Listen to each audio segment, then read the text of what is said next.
இந்த 2 வருஷத்துல இப்பதான் உனக்கு ப்ரப்போஸ் பண்ணணும்னு தைரியம் வந்திருக்குல்ல?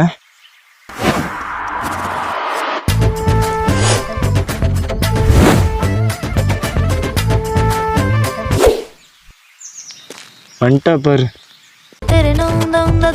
உண்மைதான். இவன் சொன்ன மாதிரி இந்த 2 வருஷத்துல எனக்கு இப்போதான் அவகிட்ட லவ் சொல்ல தைரியம் வந்துச்சு. கண்டிப்பா இன்னைக்கு அவகிட்ட ஒருத்தன் லவ் சொல்லுவான்.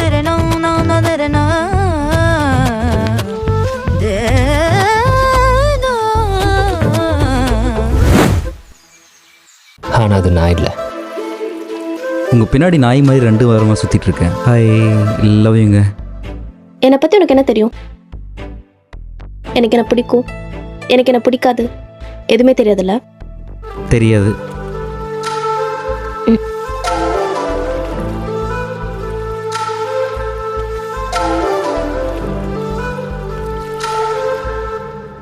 மச்சான், உன் ஆளுக்கு ஆக்சிடென்ட் ஆயிடுச்சுன்னு நினைக்கிறேன். கையில கட்டு போட்டு உட்காந்துருக்கா.